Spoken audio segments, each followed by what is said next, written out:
नमस्कार दोस्तों, स्वागत है आप सभी का मेरी इस YouTube चैनल माय कमेंट्स में, जहाँ पे आज हम बात करने वाले हैं मारुति सुजुकी एस्प्रेसो के बारे में। एस्प्रेसो मारुति सुजुकी की ओर से ऑफर की जाने वाली एक एंट्री लेवल कार है, पर काफ़ी कुछ है इसके बारे में जो इसको यूनिक बनाता है अदर एंट्री लेवल कारों से। तो चलिए एक एक करके उस सभी चीज़ों की बात करते हैं, क्या कुछ है इसके बारे में। सबसे पहले शुरुआत करेंगे इसकी सबसे बेहतरीन चीज़ के बारे में, वो है इसका इंजन। मैं एक बार इंजन बे ओपन कर लेता हूँ, उसके बाद आपको दिखाता हूँ।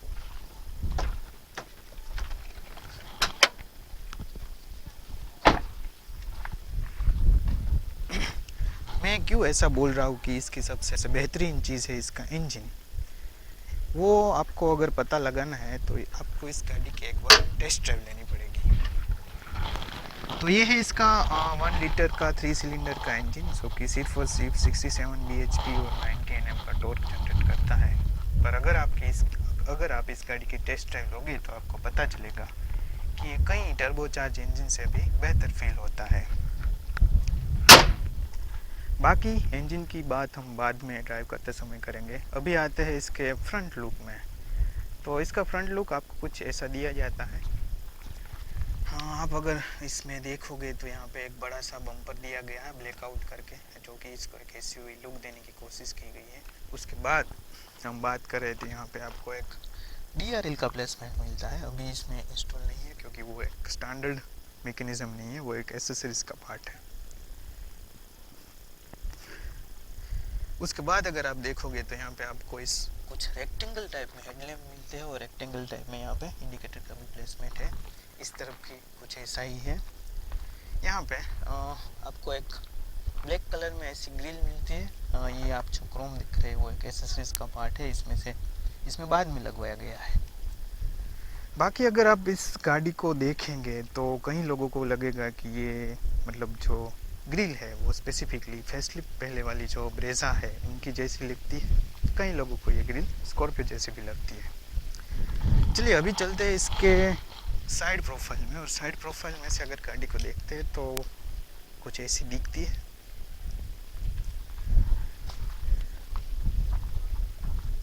अगर हम बात करें, ये आप देख रहे हो कि व्हील के ऊपर ये पूरी की पूरी क्लेडिंग जा रही है, जो कि ऑल ओवर रन करती है और पिछले व्हील तक जाती है।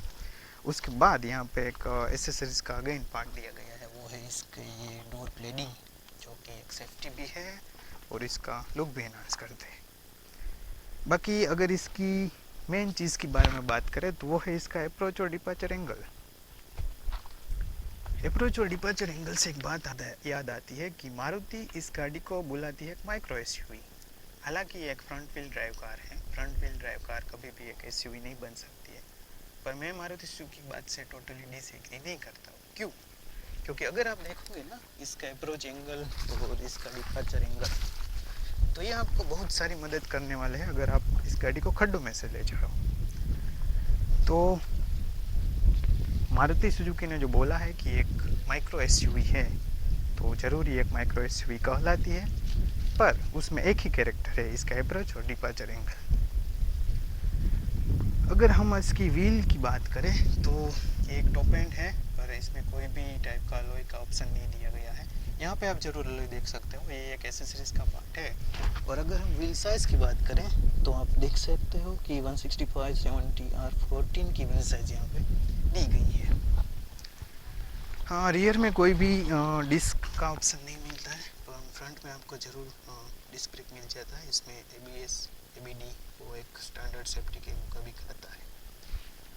अब चलते हैं इसके पीछे की तरफ और बात करते हैं इसके रियर प्रोफाइल के बारे में। तो रियर प्रोफाइल में भी कुछ ऐसा ही है। यहाँ पर आपको एक बड़ा सा बम्पर दिया है, अगेन एसयूवी टाइप का लुक देने के लिए। उसके ऊपर आते हैं तो यहाँ पे आपको दिखेगा कि ये सी शेप के टेल लैंप है। अगेन यहाँ पे इंडिकेटर की प्लेसमेंट है, यहाँ पे रिवर्स लाइट की प्लेसमेंट दी गई है। इस तरफ भी आओगे तो सेम ही चीज़ें हैं, सी शेप का टेल लैंप, यहाँ पे इंडिकेटर है, यहाँ पे रिवर्स लाइट है। दूसरी बात, अगर आप यहाँ पे देखोगे तो इसमें रिवर्स लाइट का लैंप यहाँ पे मिलता है, यहाँ पे नहीं मिलता है।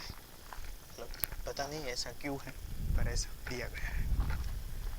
बूट स्पेस की बात करें तो आपको अगर ये बूट ओपन करना है तो इधर आप चाबी से कर सकते हो, वहाँ से फ्रंट सीट में से जो लीड दी गई है बूट ओपनिंग के लिए वहाँ से कर सकते हो। मैं आपको एक बार बूट खोल के दिखा देता हूँ।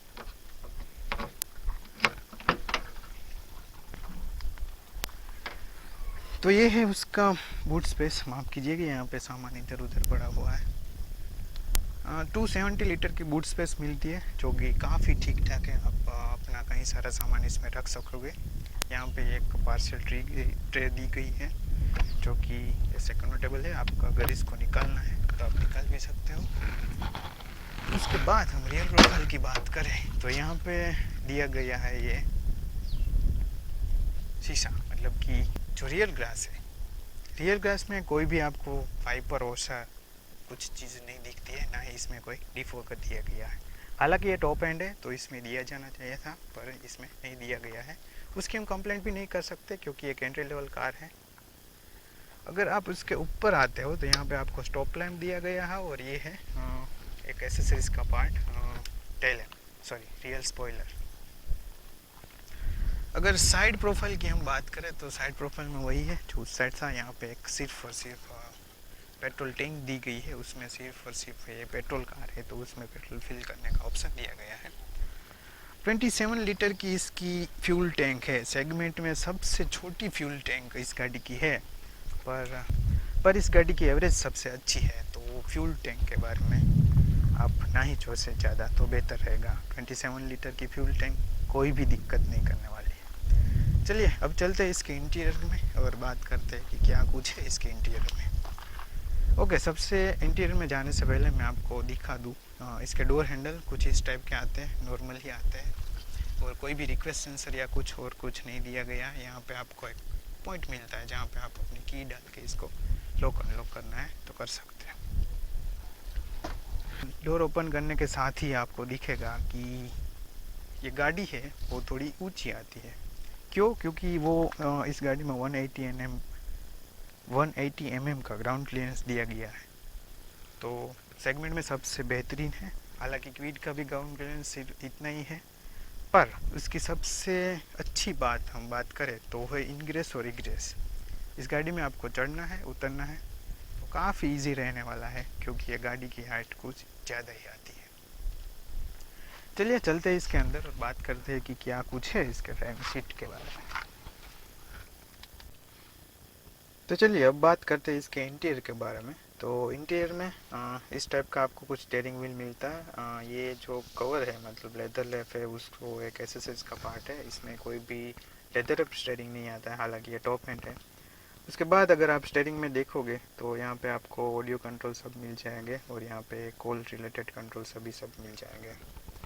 इस तरफ चलते हैं तो यहाँ पे है एक एसी वेंट। इस तरफ अगर इसके नीचे देखते हैं तो यहाँ पे कोई भी आपको कोई कंट्रोल नहीं मिलता है, बटन नहीं मिलता है। अगर मैंने आपको जो पहले दिखाई वो DRL अगर आप इंस्टॉल करवाते हो एसेसरीज के पार्ट में तो ज़रूर आपको यहाँ पे एक स्विच मिलेगा DRL ऑन करने के लिए। उसके नीचे आते हैं तो यहाँ पे है कबी हॉल। यहाँ पे आप देख सकते हो कि ये बूट अगर आपको इंजन बे ओपन करना है तो उसके लिए, बूट ओपनिंग के लिए नहीं है, इंजन बे के लिए है। यहाँ पे आपको मिलता है हेडलाइट लेवलिंग स्विच। ये एक मैकेनिकल स्विच है, आपने कहीं कम गाड़ियों में देखा होगा ये मैकेनिकल हेडलाइट लेवलिंग। उसके बाद हम इसको नीचे स्पेस के बारे में बात करें तो यहाँ पे आपको मतलब इनफ स्पेस दिया गया है, तो आपके पाँव टकराएंगे ऐसा कुछ होने वाला नहीं है। और डोर की भी बात कर ही लेते हैं साथ साथ में। तो यहाँ पे आपको दिया गया है कुछ ऐसा, ये बाहर के जो शीशे हैं उसको एडजस्ट करने के लिए, बाहर के शीशे मतलब आप बोल सकोगे कि ORVM को एडजस्ट करने के लिए मैकेनिकल एडजस्टमेंट है। यहाँ से आप कर सकते हो, आपको शीशा ओपन करके बाहर से एडजस्ट करने की ज़रूरत नहीं है। उसके बाद यहाँ पे डोर पे कुछ भी नहीं दिया गया, ये आपको होल्ड करने के लिए एक स्पेस दी गई है, आप यहाँ पे कुछ रखना चाहो तो भी रख सकते हो। उसके बाद यहाँ पे आपको ये सिर्फ डोर ओपनिंग और लॉक करने के लिए मिलता है। ये ड्राइवर साइड का डोर अगर आप लॉक और अनलॉक करोगे तो चारों के चारों डोर है वो लॉक अनलॉक हो जाएंगे, तो आप इसको एज ए सेंट्रल लॉकिंग के लिए यूज़ कर सकते हो। उसके बाद इस तरफ आते हैं और बात करते हैं क्या कुछ है इसके इंस्ट्रूमेंट क्लस्टर और MIT में। तो सबसे पहले मैं गाड़ी शुरू कर लेता हूँ ताकि आपको मैं दिखा सकूं कि कौन कितनी इसमें जो वार्निंग लाइट्स और वो सब है वो कैसे आती है। तो ये आप देख सकते हो इसकी वार्निंग लाइट्स। उसके बाद हम बात करें तो यहाँ पे आपको एक बटन दिया गया है यहाँ पे टॉगल करने के लिए। तो यहाँ पे जो नॉर्मल इंफॉर्मेशन आती है किलोमीटर ट्रिप है, ट्रिप भी, और ये इंस्टेंटेनियस इकोनॉमी और एवरेज फ्यूल इकोनॉमी और सब है। यहाँ पे आपको फ्यूल गीज दिखता है। अगर आप सीएनजी वेरिएंट इसका लेते हैं, इसमें सीएनजी भी आता है, तो आपको दोनों तरफ इंडिकेटर मिलेगा। इस तरफ सीएनजी का मिलेगा, इस तरफ पेट्रोल का मिलेगा। उसके बाद यहाँ पे डिजिटल स्पीडोमीटर दिया गया है। अगर आप गौर से देखोगे ना, इसको मैं एक बार बंद करके दिखा देता हूँ आपको, अगर दिखने में आए तो। अब देखोगे तो यहाँ पे ये कुछ जगह दी गई है। बेसिकली ये इधर इस गाड़ी का नहीं है, और अगर इस गाड़ी का ही है तो मारुति सुजुकी ने पहले प्लान किया था कि इसमें वो डिजिटली सब एनालॉग, मतलब वो जो ओडोमीटर है वो भी देंगे और स्पीडोमीटर भी देंगे, यहाँ पे भी कुछ देंगे। तो उसका प्लेसमेंट ज़रूर है इसमें, पर आफ्टर मार्केट थॉट लगता है कि इसने कुछ ऐसा इस टाइप का आपको ट्रिप मीटर वो सब दे दिया है। इसके बाद बात करते हैं इस टच स्क्रीन के बारे में। तो वो ही है नॉर्मल सुजुकी वाला टच स्क्रीन। आपको फीचर के बारे में तो पता ही होगा। अगर आपको जानना है तो हम इसके बारे में एक सेपरेट वीडियो भी बना सकते हैं। उसके बाद हम बात करते हैं यहाँ पे। तो यहाँ पे दिया गया है ये फ्रंट पावर विंडो के कंट्रोल, और यहाँ पे हेड लाइट की स्विच। इसमें आपको रियर पावर विंडो नहीं मिलती है, और फ्रंट वाली जो पावर विंडो है यहाँ पे दी गई है। यहाँ पे डोर पे कोई भी पावर विंडो के कंट्रोल नहीं है। उसके बाद यहाँ पे आते हैं तो बात करते हैं इसके एसी रिलेटेड कंट्रोल की। ये टॉप एंड है, फिर भी इसमें कोई भी टाइप का ऑटोमेटिक क्लाइमेट कंट्रोल नहीं मिलता है, मैनुअल ही है, और सारी जो नॉर्मल फंक्शंस जो होते हैं वही है। उसके नीचे हम अगर बात करें तो यहाँ पे एक दिया गया है 12 वाट का चार्जिंग सॉकेट, और यहाँ पे यूएसबी और ऑक्स का पोर्ट दिया गया है। तो आपको अगर एंड्रॉइड ऑटो और वो सब कनेक्ट करना है तो आप यहाँ से कर सकते हो। उसके नीचे यहाँ पे थोड़ी सी स्पेस, आप वॉलेट और मोबाइल फ़ोन वो सब रख सकते हैं। यहाँ पे 2 कप होल्डर दिया गया है, ये कुछ ऐसा गियर नॉब है, और यहाँ पे आपको मिलता है हैंड ब्रेक। आगे बढ़े और बात करें तो यहाँ पे आपको ये VXI प्लस वेरिएंट है, तो 2 एयरबैग दिए जा रहे हैं, पैसेंजर साइड की और ड्राइवर साइड की। उसके नीचे है इसका ग्लव बॉक्स काफ़ी डिसेंट है, और काफ़ी सारा सामान आप इसमें रख सकते हो। बाकी बात करें इसके एसी वेंट की, तो ऐसे कुछ एसी वेंट मिलते हैं आपको। वहाँ पे भी ड्राइवर साइड पे भी एसी वेंट मिलते हैं। अगेन ड्राइवर साइड के डोर पे आते हैं तो वहाँ पे भी नॉर्मल कंट्रोल, डोर ओपन के लिए और लॉक अनलॉक के लिए, कोई भी पावर विंडो के और वो सब कंट्रोल यहाँ पे नहीं मिलते हैं। चलिए अब चलते हैं इसके रियर स्पेस में और बात करते हैं क्या कुछ है इसके रियर में।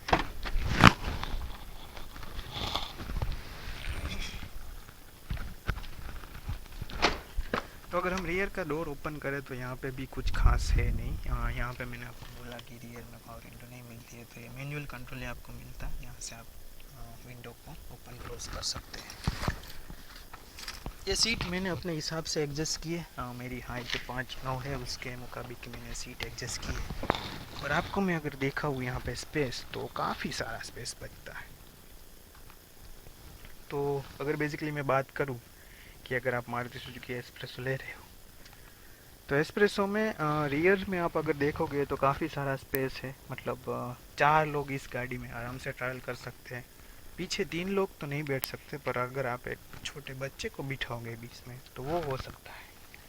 बाकी यहाँ पे कोई भी लाइट वगैरह नहीं मिलती है, आपको लाइट एक ही मिलती है, वो वहाँ पे आगे ड्राइवर साइड के बारे में है। और पीछे यहाँ पे अगेन वो पार्सल के लिए आ गई, और यहाँ पे थोड़ा सारा स्पेस आपको मिलता है कि आपको अगर कुछ रखना है तो आप रख सकते हैं। चलिए अब बात करते हैं इस कार की ड्राइव करते वक्त, और ड्राइव करते करते बात करेंगे कि क्या कुछ है इसके बारे में। मैं आपको इसके पार्किंग सेंसर के बारे में बताना भूल गया था, तो एक बार वो रिव्यू दे देता हूँ कि इसके जो पार्किंग सेंसर है वो इसमें आपको 2 ही पार्किंग सेंसर मिलते हैं। और यहाँ पे आपको बीच में कैमरा देख सकते हो। ये कैमरा कोई भी, मतलब ये VXI टॉप एंड है, उसमें भी कैमरा आता नहीं है, एक एक्सेसरीज का पार्ट है। ये जो दोनों पार्किंग सेंसर है वो कमाल के काम करते हैं। कोई भी छोटे सा छोटा ऑब्जेक्ट भी ये डिटेक्ट कर लेता है और आपको वार्न कर देगा कि कहाँ पीछे कुछ है। तो पार्किंग सेंसर दो ही है, पर ये मत सोचना कि ये कुछ काम के नहीं होगे या फिर ऐसा बड़ा उतना सारा काम नहीं करते होगे। तो चलिए अभी ड्राइव करते हैं और ड्राइव करते समय बात करते हैं क्या कुछ है इसमें। तो अभी हम आ गए हैं एस्प्रेसो की ड्राइविंग सीट पे और बात करते हैं क्या कुछ है इसकी ड्राइविंग सीट पर से। सबसे पहले इसकी चाबी, चाबी कुछ इस टाइप की मिलती है। टॉप एंड में एक ही आपको रिमोट की मिलती है, एक नॉर्मल की मिलती है। इसमें लॉक और अनलॉक सिर्फ दो ही बटन आते हैं। बाकी मैं आपको दिखा दूं, मैंने गाड़ी को ऑलरेडी मोर देन 3000 चला दिया है और उसके बाद मैं आपको ये रिव्यू दे रहा हूँ। तो ये जो मेरे कुछ इम्प्रेशंस और मेरी जो कमेंट्स रहेगी वो इसके प्रैक्टिकलिटी पर ही रहेगी। अभी मैंने गाड़ी को शुरू कर दिया है और आप देख सकते हो कि जब गाड़ी आइडल है तो कोई भी वाइब्रेशंस नहीं है, कोई भी साउंड नहीं है, एकदम साइलेंट है। तो चलिए अभी चलाते हैं इस गाड़ी को और देखते हैं क्या कुछ है। तो गाड़ी को स्टार्ट करने से ही एक बात आपको पता चलेगी कि जब आप इसको इनिशियली पिकअप लेते हो तो गाड़ी में ज़रूर वाइब्रेशन है। आपको ये फील होगा कि आप एक 3 सिलेंडर कार को ड्राइव कर रहे हो, पर वो वाइब्रेशन से वो सिर्फ इनिशियल पिकअप के दौरान ही रहने वाला है। उसके बाद जब आप ऑलमोस्ट 70,000 आरपीएम और 2000 आरपीएम तक जाओगे और उसको क्रॉस करोगे अराउंड, मैं बोल रहा हूँ क्योंकि इसमें कोई टेकोमीटर नहीं दिया गया है, तो उसके बाद वाइब्रेशन ख़त्म हो जाता है। आपको पता ही नहीं चलेगा कि आप एक 3 सिलेंडर इंजन चला रहे हो। अभी वाइब्रेशन की बात कर ही रहे तो बात कर लेते हैं इसके नॉइज़ के बारे में भी। एनवीएच का सब बात कर ही लेते हैं। तो एनवीएच में कुछ ऐसा है कि जब भी आप बिलो 70,000 आरपीएम और 2000 आरपीएम में हो तभी आपको वाइब्रेशन फील होने वाला है। उसके बाद अगर आप 400 5000 समथिंग आरपीएम क्रॉस करोगे एक्सपेक्टेड, तो आपको ये इंजन बहुत ही नॉइजी लगने वाला है। क्योंकि ये 3 सिलेंडर इंजन है, उतना सारा रिफाइंड नहीं है, पर सुजुकी ने इस पे बहुत ही काम किया है। इंजन डेफिनेटली रिफाइंड है, पर जब आप हायर आरपीएम पे तब जाओगे तब ये इंजन आपको डेफिनेटली नॉइस फील करवाएगा। उसके बाद अगर हम बात करें इसके अर्गोनॉमिक्स की, तो अर्गोनॉमिक्स में ऐसा है कि सारा कंट्रोल रीच में है। आपको ऐसा कुछ गैप ज़्यादा नहीं है। इस साइड यहाँ पे आपको मिलते हैं इंडिकेटर्स के कंट्रोल और हेडलाइट्स के कंट्रोल, इस साइड आपको मिलते हैं वाइपर्स कंट्रोल। कोई भी इसमें रेन सेंसिंग वाइपर और ऑटो लैम्प, ऑटो हेडलैम्प जैसे कोई भी फीचर्स दिए नहीं गए हैं। तो डेफिनेटली एक एंट्री लेवल कार है, तो आप वो सब ज़्यादा एक्सपेक्ट ना करें तो ही बेहतर रहेगा। उसके बाद बात करते हैं विजिबिलिटी। तो विजिबिलिटी में कोई भी शिकायत नहीं है। आपको जो ये पिलर दिया गया है वो ठीक ठाक विड्थ का प्रोवाइड किया गया है, तो विजिबिलिटी में ऐसा कोई इश्यू नहीं आने वाला है। दोनों जो ORVM है वहाँ से भी विजिबिलिटी एकदम परफेक्ट है, मतलब उसकी जो साइज़ होनी चाहिए थी उतनी साइज़ दी गई है, छोटी या बड़ी ऐसा कुछ नहीं है। RVM से भी विजिबिलिटी आपको पूरी मिलने वाली है। दूसरी बात करें इसकी ड्राइविंग पोजीशन के बारे में, तो डेफिनेटली गाड़ी की हाइट ज़्यादा है तो और सीट हाइट भी ज़्यादा दी गई है, तो आपको एक कमांडिंग पोजीशन मिलने वाली है। आपको अगर कोई भी तरह का जजमेंट लेना है तो उसमें कोई भी तरह का इश्यू नहीं आने वाला है। और दूसरी बात कि आपको बोनेट भी दिखता रहेगा।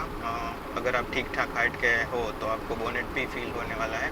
अगर आपकी हाइट ज़्यादा है तो आपको पूरा बोनेट दिखेगा और उस टाइम आपको ये भी फील हो सकता है कि मतलब गाड़ी के आप टॉप पे बैठे हो, मतलब उसके रूफ पे बैठे हो, तो वो सारी चीज़ें हैं। बाकी अगर सीट की बात करें तो सीट कोई भी तरह से हाइट एडजस्टेबल नहीं दी गई है, ना ही इसके जो स्टीयरिंग है उसमें कोई भी टिल्ट और टेलीस्कोप का फंक्शन दिया गया है। तो वो एक डिसएडवांटेज तो नहीं कह सकते क्योंकि एक एंट्री लेवल कार है तो उसमें ऐसा नहीं आता, वो जायज़ है। पर हाँ, मतलब स्टीयरिंग की पोजीशन और सीट की हाइट के मतलब आपको कोई भी इश्यू नहीं आने वाला है, वो आप एडजस्ट हो जाओगे, मतलब सभी बढ़िया तरीके से दिया गया है। मेरे को एक शिकायत है उससे सबसे बड़ी, वो है इसके ब्रेकिंग से।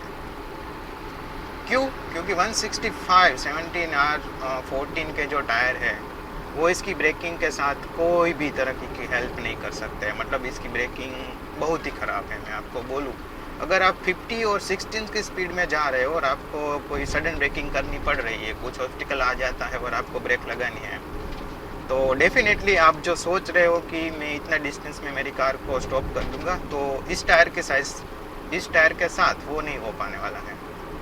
तो एक ब्रेकिंग इसकी वर्स्ट थिंग है, मतलब बहुत ही खराब ब्रेकिंग है। अभी हमारे पीछे कोई नहीं है तो एक बार ब्रेकिंग की ट्राई कर लेते हैं। अभी मैं हूँ 17 पे और ब्रेक ले रहा हूँ।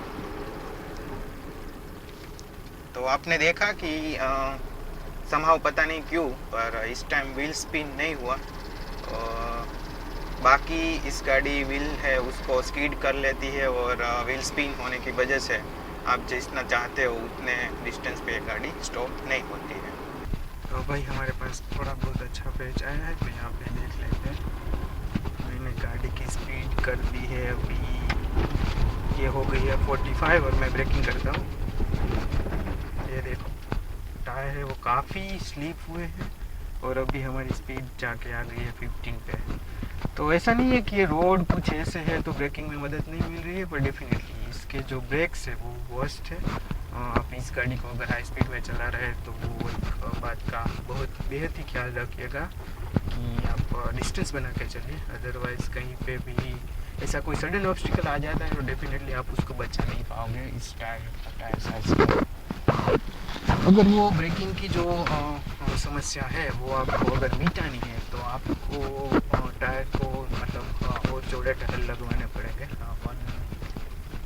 अब अगर 215 पे इतने सारे अगर बड़े टायर लगवाने जाओगे तो वो अगेन एक स्टेबिलिटी का भी इश्यू रहेगा और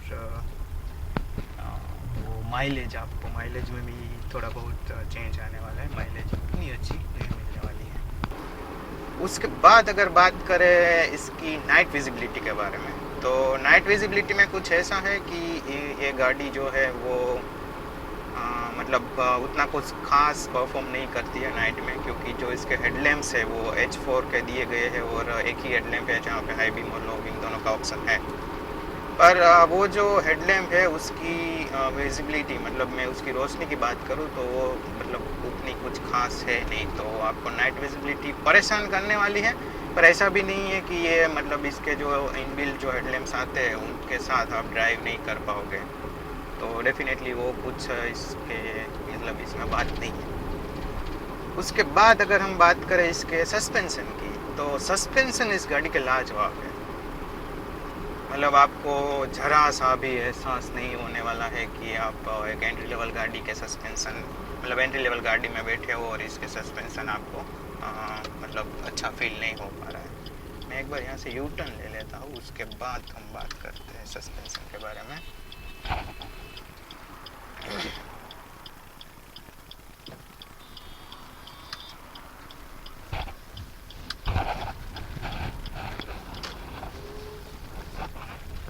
हाँ, तो अगर हम सस्पेंशन के बारे में बात करें तो सस्पेंशन में कुछ ऐसा है कि मतलब बहुत ही बढ़िया काम करते हैं। सस्पेंशन आपको सॉफ्ट दिए गए हैं, हार्ड सस्पेंशन वाली कोई बात नहीं है इसमें। तो आपको बेहतरीन मतलब राइड क्वालिटी मिलने वाली है। अगर आप हाईवे पर जा रहे हो और कोई बड़े वाले गड्ढे आते हैं, छोटे छोटे गड्ढे आते हैं, तो उसमें आपको कोई भी तरह का ऐसा फील नहीं होगा कि गाड़ी आपको झटके दे रही है, आपको बम फील हो रहे हैं। तो सस्पेंशन बहुत ही अच्छे हैं इस गाड़ी के। उतने भी सॉफ्ट नहीं है कि लाइक टाटा के जो सस्पेंशन होते हैं वो कमाल के होते हैं, आपको जरा भी गड्ढे फील नहीं होते हैं, तो यहाँ पे वो बात नहीं है। पर सस्पेंशन काफ़ी सॉफ्ट दिए गए हैं और सॉफ्ट सस्पेंशन की वजह से आप देख सकते हो कि गाड़ी में बॉडी रोल भी है, बहुत ही ज़्यादा बॉडी रोल है, ऐसा नहीं है कि नहीं, बहुत ही ज़्यादा बॉडी रोल है। उसके बाद अगर हम बात करें क्या स्टेबिलिटी के बारे में, तो स्टेबिलिटी में कोई भी इशू नहीं। अगर आप 120 पे हो, मोर देन 120 कर रहे हो हाईवे पर, फिर भी आपको स्टेबिलिटी में कोई भी इशू नहीं आने वाला है। हाँ, एक बात है, अगर आप जा रहे हो और हाईवे पे 120 की स्पीड अचीव करके और मतलब मोर देन 100 चला रहे हो और बड़ा सा गड्ढा आता है और गाड़ी उछलती है, तो वहाँ पे ज़रूर आपको डेफिनेटली वो फील होगा कि भाई गाड़ी की स्टेबिलिटी थोड़े टाइम के लिए वहाँ पे आपको ऐसा लगेगा कि भाई मतलब गाड़ी उछली है या कुछ ऐसा फील होगा। पर ऐसा ज़रूर नहीं लगने वाला है आपको कि गाड़ी आपके आउट ऑफ कंट्रोल चली गई है। तो स्टेबिलिटी 100% बहुत दी गई है इस कार में। स्टेबिलिटी के बारे में हम कोई भी शिकायत नहीं कर सकते हैं। उसके बाद हम बात करें तो इस गाड़ी का लो एंड टॉर्क इस गाड़ी का बहुत ही अच्छा है। आपको अगर सिटी में मैनेजेबिलिटी की बात करें और हाईवे पर अगर पिकअप की बात करो तो पिकअप तो आपको भर भर के मिलने वाला है इस गाड़ी के साथ। उसका एक रीज़न ये भी है कि गाड़ी है जो लाइट वेट है, मतलब इस गाड़ी का जो कब वेट है वो अराउंड 760 किलोग्राम के आसपास है। तो इसका जो 67 bhp का पावर और 90 Nm टॉर्क है वो इसको मतलब बॉडी टू वेट रेशियो इसका इतना मेंटेन किया गया है कि आप इस गाड़ी में आपको बेहतरीन पावर फील होने वाला है। आपको कोई भी शिकायत पिकअप से और इसके परफॉर्मेंस से नहीं होने वाली है। इसके साथ हम कंपेयर करें क्विड के, तो क्विड हालांकि इसके लाइट वेट है पर क्विड में फिर भी आपको उतना पावर नहीं फील होगा जितना इसमें होता है। उसके बाद क्या बात करें, उसके बाद हाँ, इसका लो एंड टॉर्क जो उतना कम है उसको मैं आपको दिखाता हूँ कि लो एंड टॉर्क इतना क्या कुछ है। तो अभी मैं 5th गियर में हूँ और 5th गियर में आप अराउंड 35 की स्पीड पे हो और मतलब 30-35 की स्पीड पे हो और आपको पिकअप लेना है तो कोई भी तरह की दिक्कत नहीं होने वाली है। थोड़ा बहुत आगे चले जाते हैं, उसके बाद मैं आपको स्पीड रिड्यूस करके 5th गियर में इस गाड़ी को पिकअप करके दिखाता हूँ। तो अभी मैंने स्पीड रिड्यूस कर दी और हम आ गए हैं अराउंड 33-35 है। अभी मैंने 5th गियर में गाड़ी उठाई, आराम से गाड़ी उठ गई है। थोड़े बहुत वाइब्रेशन लिए हैं क्योंकि डेफिनेटली आरपीएम वो बिलो मतलब 70,000 तो चले गए हो गए, 50,000 70,000, तो वहाँ पे डेफिनेटली वो वाइब्रेशंस है। पर जैसे आरपीएम 17 के बाद जैसे हमने बात की वहाँ से क्रॉस करेंगे 200 अराउंड 200 आ जाएंगे तो उसके बाद कोई भी वाइब्रेशन आपको नहीं मिलने वाला है। तो ये सब है इस गाड़ी के बारे में। अगर आप कंक्लूजन की बात करें तो ये गाड़ी आप डेफिनेटली ले सकते हो। अगर आपको एक सेकेंडरी कार के तौर पे और सिटी ड्राइविंग के तौर पे इस गाड़ी को लेना है तो आप डेफिनेटली जा सकते हो, क्योंकि सिटी में इसकी मैनेजेबिलिटी बहुत अच्छी है। इसका जो लो एंड टॉर्क है वो भी आपको बहुत ही मतलब सिटी में फ़ायदा दिलाने वाला है। आपको इंस्टेंट पिकअप लेना है तो इस गाड़ी से आप डेफिनेटली ले सकते हो। उसके बाद अगर हम प्राइमरी कार के दौर पे बात करें कि क्या कुछ है इसका प्राइमरी कार, अगर हम एज ए प्राइमरी कार लेते हैं तो प्राइमरी कार भी आप ले सकते हो, क्योंकि इसको सिटी में चलाने में तो ये बेहतरीन है। साथ के साथ अगर आपको हाईवे में जाना है तो वहाँ पे स्टेबिलिटी का भी कोई इश्यू नहीं है। पर कुल मिला के बात वही आती है कि इसने ग्लोबल एनकैप में जो सेफ्टी रेटिंग हासिल की है वो सेफ्टी रेटिंग थी इसकी 0 स्टार। तो अगर आप सेफ्टी से कॉम्प्रोमाइज़ कर सकते हो तो आप डेफिनेटली जा सकते हो इसके मतलब ये इसके एज ए प्राइमरी कार के तौर पे। तो ये सब कुछ है इसके ड्राइविंग डायनामिक्स के बारे में। आप डेफिनेटली इस कार को अगर लेना है तो ले सकते हो, वो कोई भी दिक्कत नहीं है। और तो क्या बात करें इसके बारे में। तो बस इतना ही इस वीडियो में। अगर आपको इस वीडियो पसंद आया हो तो लाइक शेयर सब्सक्राइब कर सकते हैं। बहुत जल्दी मिलेंगे किसी और वीडियो के साथ में जहाँ पे भी हम ऐसे ही कुछ प्रैक्टिकलिटी की बात करेंगे गाड़ी के बारे में। तो वो सब है। और बाकी अगर बात करें, अगर आपको इस वीडियो में कुछ बुरा लगा हो और आपको ऐसा महसूस हो रहा हो कि भाई मतलब कुछ गड़बड़ी है इस वीडियो में, तो फ़िलहाल के लिए इग्नोर करिएगा, क्योंकि ये मेरा फर्स्ट वीडियो है। मैं मेरे सभी वीडियो को definitely day by day improve करने की ट्राई करूँगा और आपको एक बेहतरीन एक्सपीरियंस देने की भी कोशिश करूँगा। तो बस इस वीडियो में तो इतना ही। जल्दी मिलेंगे आपको दूसरे वीडियो में दूसरी कार में। तब तक सेफ ड्राइव करें। धन्यवाद।